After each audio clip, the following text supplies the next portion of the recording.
My name is Stacy Doepner-Hove, and I'm the current president of the League of Women Voters Minnesota. And I thank you not only for that great speech and for everything that you did, but I want to take a step back and thank you for something that you probably don't know. And that is, many of you sitting in this room have heard some of my talks before, and some of you have heard about how I grew up. So when you were elected, I was young, and say 3 or 4, something like that. And it's important that I was that young. So,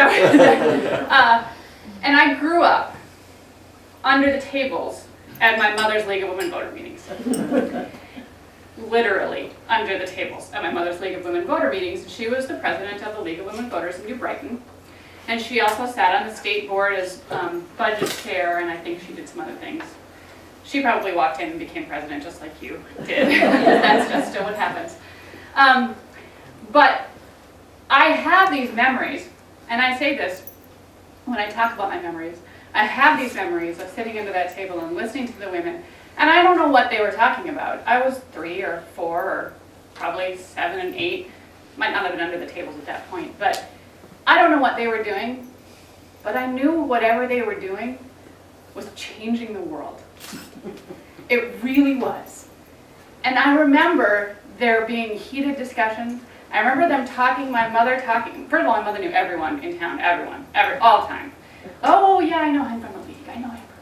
And so she would go out, and I remember her discussions, something about going to the mayor's office, and she would kind of, I get the impression now that she kind of had her own sit-in, like she was just gonna sit there and tell them to talk, right?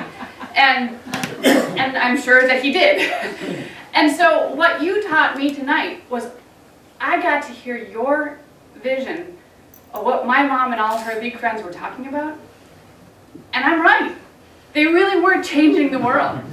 And not only that, but I know my mom sat in on that mayor's office, just like you stalked your council members. And that's so great.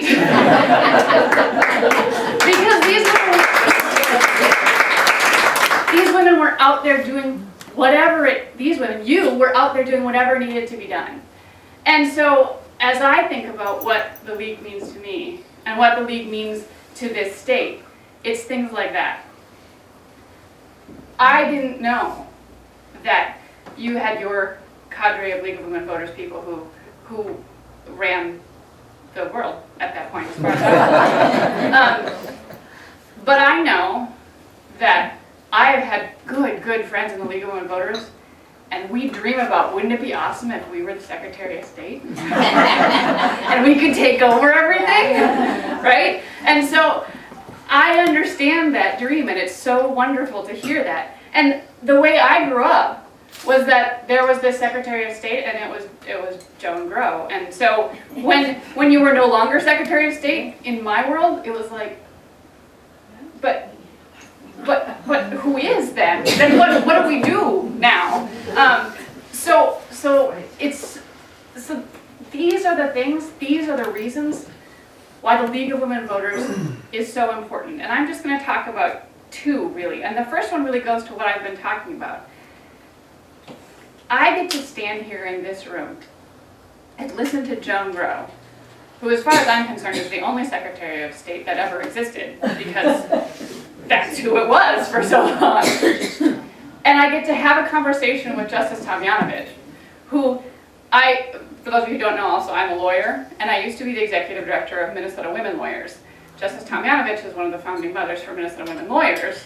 And so I just get to walk in and like shake hands with Justice Tomjanovich. And then I get to hang with Joan Growe. And I get to talk to these people. And I get to do that because it's the League of Women Voters. And we are here to support women as they go through their time. And they get to watch I got to watch what you all have done. I got to watch and I also get to watch what the younger women are doing now. And that is such an important and amazing and vital piece of what the League of Women Voters does. We are the leadership possibilities for all the women of this state, no matter what age. They can come here and learn about policy, and learn about leadership, and learn how to run a meeting, and learn how to do all kinds of things that in other places you have to be angry and upset and be charged to do those things. And here you can do it because you're passionate and you believe and you know you want to make the world a better place. That's really good work. And the other thing that we do, and some people think that maybe I'm stretching the truth a little bit, we essentially are saving the democracy of the United States. And maybe that's a little far out there, but we do what no one else really truly does. Everyone has their issues, their specific things that they're looking at. Carol talked about a whole bunch of things that we look at as the League of Women Voters. But every single one of those issues is incumbent upon whether or not our government, our democracy, the open meeting laws, that those things work, and they work well and efficiently and effectively. And if they don't, nothing changes. And our government shuts down and nothing gets done. And whether you are on one side of an issue or another side of an issue, if the government doesn't function, neither vote gets in there. And we are the core kind of organization that focuses on making sure that the government is working, that our democracy is working, that people know what's going on, that they understand the issues, they get registered to vote, they take action on what they believe in. We're there doing the work, the hard work of making the democracy safe for the future. And safe for every other little issue that's out there.